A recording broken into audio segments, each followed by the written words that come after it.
Sometimes it feels like the sun will never rise, like the birds will never sing again.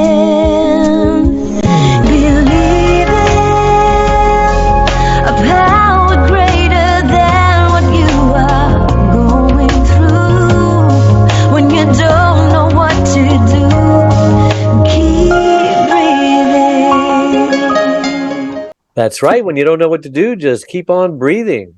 Yeah. From the City of Angels in Los Angeles, welcome to all my listeners out there in Radio Land. I'm Dave, the Caregiver's Caregiver at caregiverdave.com, along with my lovely co-host, former mayor of a California beach town and best-selling author, Debbie Peterson, and coming to you live and on demand 24/7 on numerous syndicated radio and podcast networks on 26 global audio and video platforms, including iHeartRadio, iTunes, YouTube, Spreaker, SoundCloud, Vimeo, Stitcher Radio, and a whole bunch more.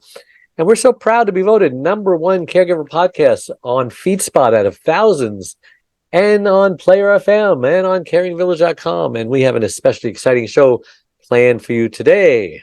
Maydis Caldwell Skeete. She is one of the amazing speakers that will be speaking at the Global Caregiver Network event that's coming up, just in a week or two, on November 10th and 11th. And it's a virtual event. You don't have to hop on a plane. You don't have to drive anywhere in your car. You just open your computer, open your laptop, open your phone, and you can enjoy 2 days worth of wonderful speakers. I'll be speaking there as well. I do want to remember last week's guest before we get started, though.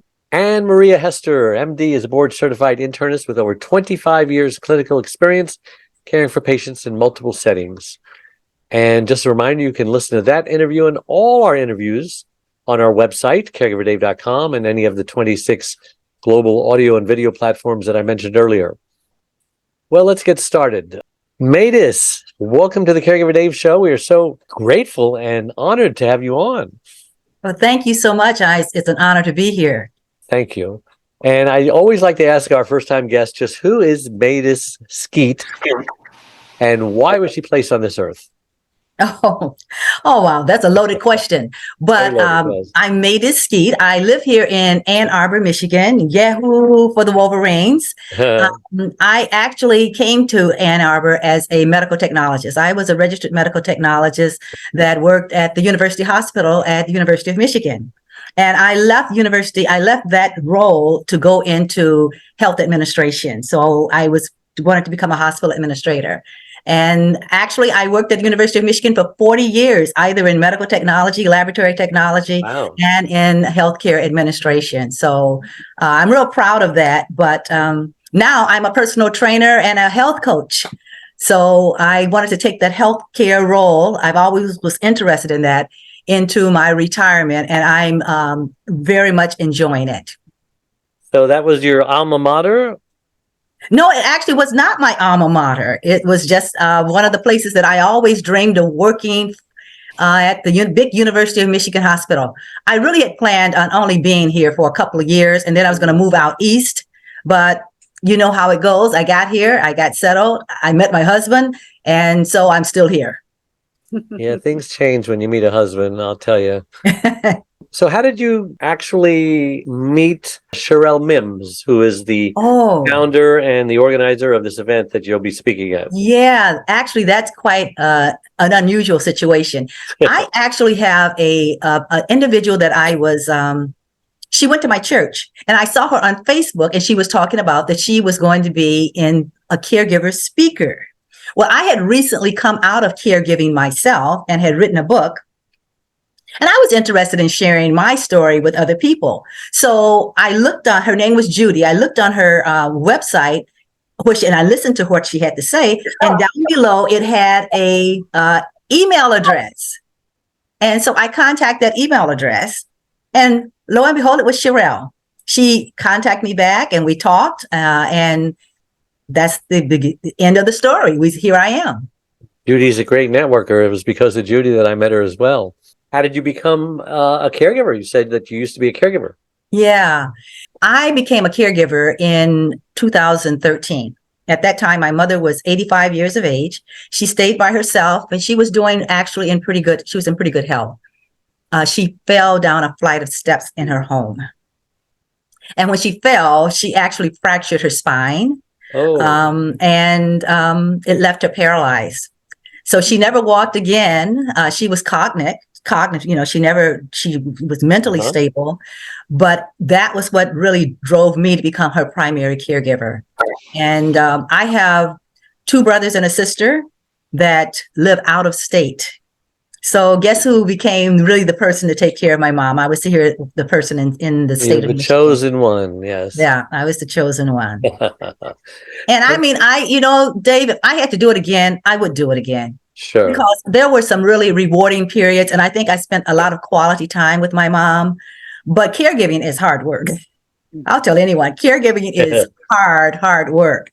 I'm hoping that with the global network speakers and I'm sure that everyone will have a different story and something to share.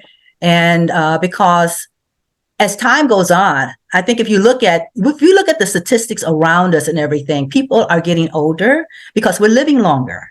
And with that living longer, it also means that we're going to be needing caregivers, or we are going to become a caregiver ourselves, or we're going to know someone. It's just inevitable. And we can't depend on the government or anyone to really take care of you. So we really need to know what to do, how to do, and to prepare. That's right. Debbie, you got a question? I am curious about how long you were a caregiver and what did you find to be the difficult issues of caregiving? Mm-hmm. We all know it's tough. What were the issues for you? Yeah. And if you burned out? Yeah, I did burn out.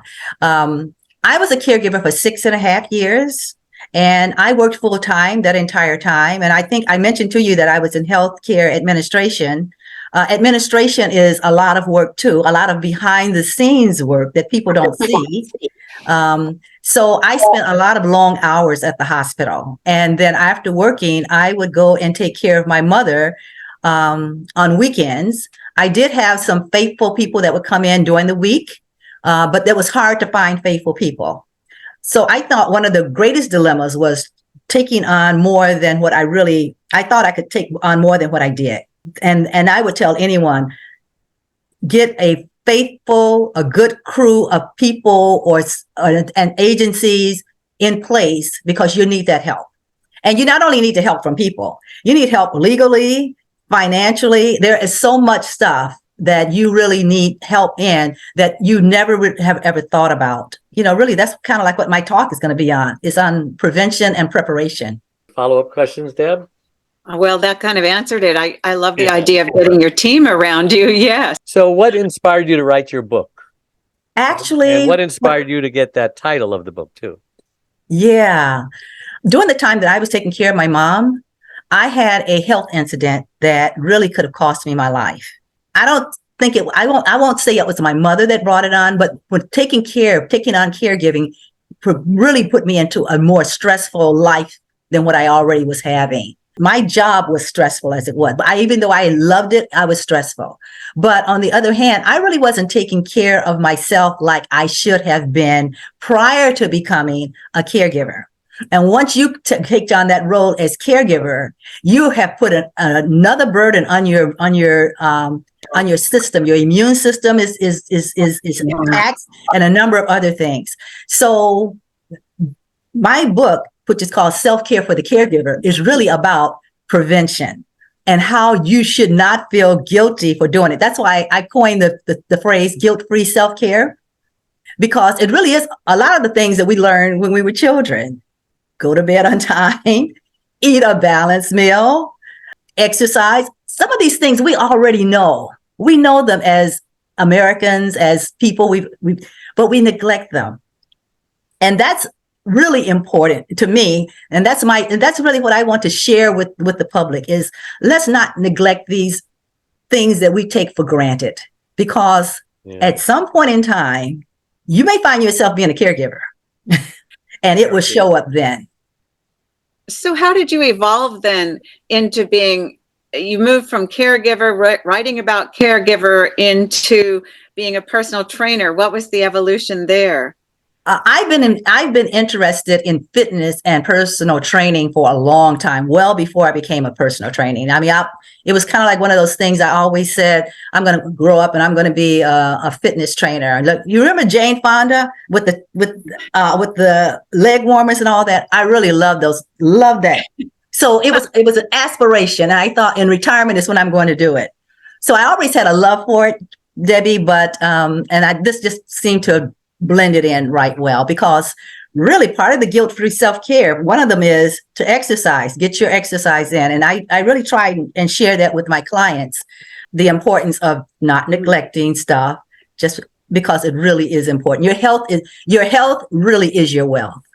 So do you see that there's kind of a connection or an evolution between the caregiving and the fitness training? I see the evolution as being taking care of yourself in fitness training so that you're able to, my mother fell. So one of the things one of my specialties is balance. Balance and keeping, yourself together as much as possible, which we learn with a personal trainer or with your or in your exercise. So I give a lot of balance exercises to help people to recognize as we get older, sometimes we have a tendency to be as balanced as before. Our grip and strength may not be as strong as before. And these are things that we can do now. So that's one of the things I do incorporate into my personal training. That to me goes along with what I do for, with the self-care and caregiving. Do you find then you're working more with older clients than? I work with, my primary group that I work with is those who are 50 and over. I work with other younger clients too, but the primary group I work with is 50 and over. I want you to take apart the word guilt, because guilt is a big part of a caregiver's life. What are some things that caregivers feel guilty about, and why do you think they are feeling guilty about it? I mean, are these problems that they had from an early age, maybe back in their childhoods, how parents would make you feel guilty, if you didn't do this or that? Do some people struggle with guilt more than other types of personalities? I think it is more some personalities more than others. And actually, to be honest with you, it's probably more women than men. We have a tendency to feel like, okay, just think a mother will fix dinner for her children and for her family and will neglect herself from eating because she says she has something else to do, because she feels like, well, I need to take care of them, but I have some other things I need to get done too. And sometimes caregivers do that same thing. We'll do the same thing sometimes even on our job.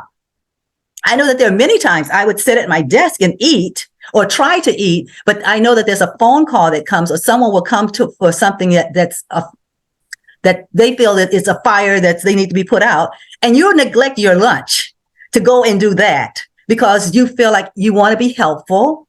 You don't want to be seen that you're not responsive. And I think that many times we have taken that on ourselves. And I don't know, it may come out of some families, but I really believe women tend to do that more than any other group on this earth because we feel like we are the caretakers. We are the ones to solve the problems. We are. And so that's important. And so we need to get it done. But really, we need to stop thinking that way, because it does make some people feel like it hurts you. It hurts yourself. That's it. That's basically it. You're hurting yourself. Now, is it true that not all guilt is valid? I mean, there is deserved guilt. Guilt is like a traffic cop, right? And there's undeserved guilt. How do we know if the guilt that we're feeling is justified and deserved, because, or to make us change our ways? Or how do we know that it's just some people just love to make other people feel guilty about nothing? I think of the Little House on the Prairie. There was Mrs. Olson was her name, the character that everybody just didn't like because she was always judging people and she's always making people feel guilty. And so comment on that. Well, sometimes, Dave, I see it as this. It's part of well-being.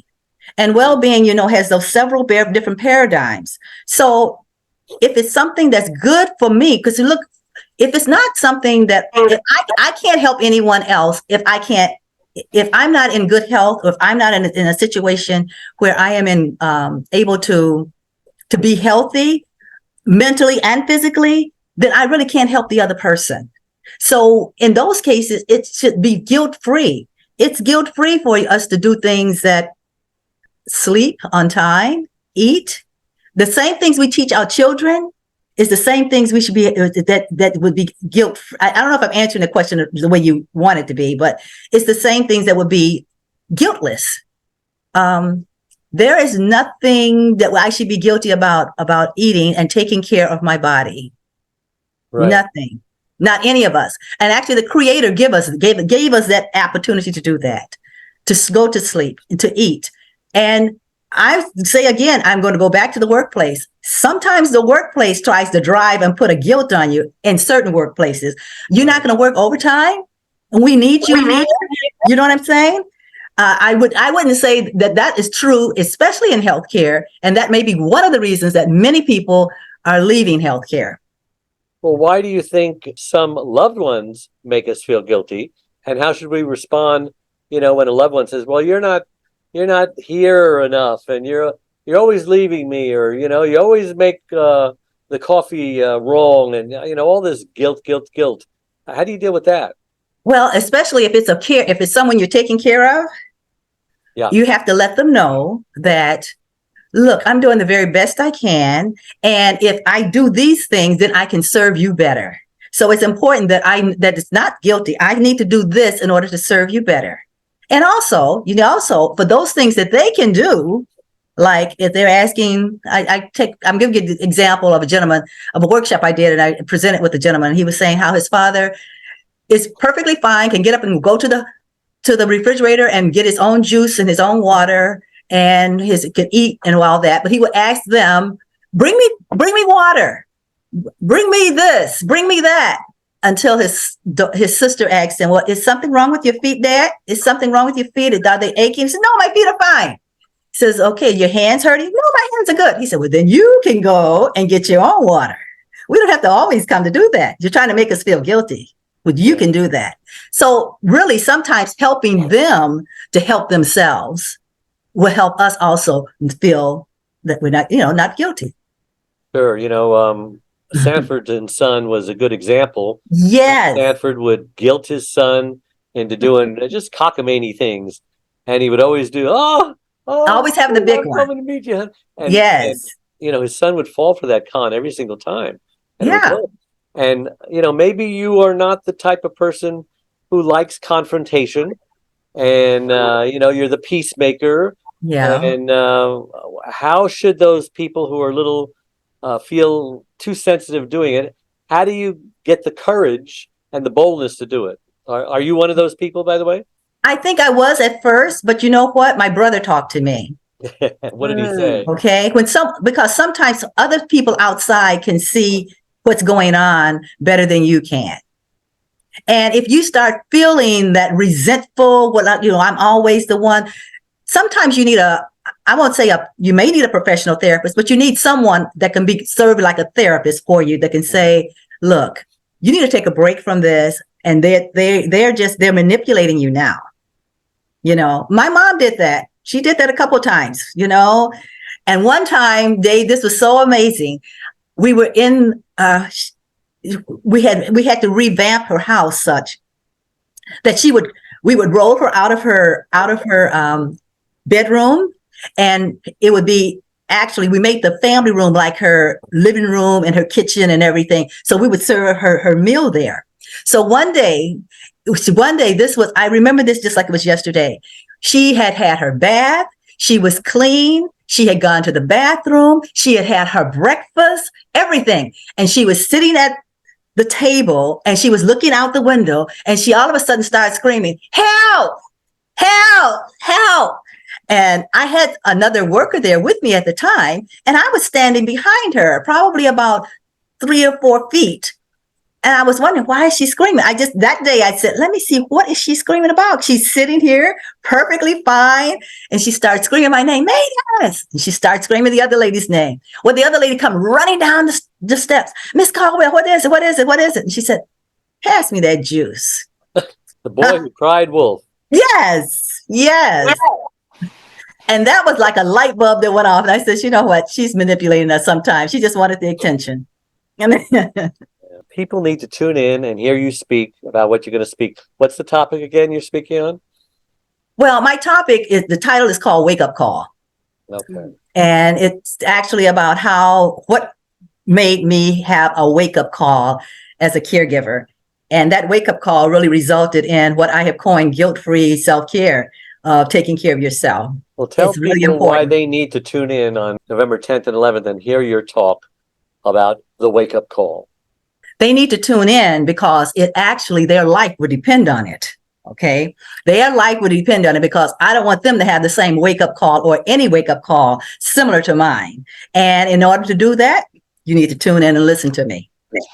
That's right. Statistics say 30% of caregivers will die before their loved ones do. That's right. 40% if it's a dementia patient. And the rest of them will just become sicker than the ones they're caring for. They're the lucky ones, Yeah. right? Yeah. And eventually need a caregiver of their own, become hospitalized. And I don't know what's better, sickness or death in that case. But yes, everyone needs to come. And then I'll be talking as well about spousal caregiving. You know, for those of you who have a spouse, you're wearing a couple of hats. You're a spouse and you're a caregiver. And those two don't always match and mesh and mix very well. So I would encourage everyone to go to globalcaregiversnetwork.com, I believe it is. And you will see, go to the events page, and you actually sign up. And that website actually puts a /events on it. And you can sign up. You got to sign up to come. I think it starts at 8 a.m. Pacific time, which is 11 o'clock Eastern. And then the same thing the next day. Thank you so much for coming on the show. It's time sure flies. It's been my pleasure. Thank you. Thank you.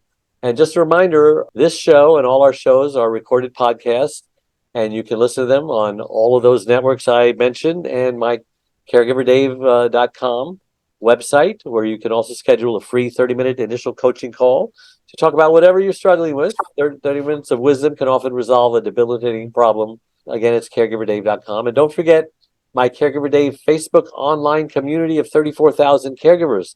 Lots of tools and resources and videos, this radio show, and much, much more. And did you know that if you click the follow button or the like button on whatever platform you're watching or listening to this show on, it helps us reach even more caregivers by improving Google's search engine algorithm. And Debbie, how do we contact you if people want to know what you do? You can reach me at mayordebbie.com. Okay. And so a true heartfelt thank you to all my listeners out there all over the world for tuning in every Wednesday, making us the #1 caregiver radio show on the internet. So until next week, same time, same channel, may God richly bless you. Bye-bye. We are a community of caregivers that understands and supports you wherever you are in your journey. We are a place to connect with other caregivers, but more importantly, a place to get practical, actionable help. There are lots of ways for you to get support. First of all, you can download our welcome pack. This will get you started on your Thrive journey. Next, you can ask and get answers to your questions by posting them here in our private Facebook groups. You can also get live online support by attending one of our live weekly Connect webinars. You can get practical, actionable advice by listening to our weekly podcast. You can hear and read other stories about other caregivers' experiences. Plus, add your own in our weekly Share Your Story forum, posted every Tuesday in the Facebook group. You can access essential resources and download practical Thrive Solutions packs, all of which are geared to help you thrive as a caregiver. You can get lifetime access to all of our resources. Again, we're here to support you and help you thrive and to enjoy your life as a caregiver. And remember, this is a place to get hope, not just cope. Sometimes it feels like the sun will never rise, like the birds will never sing.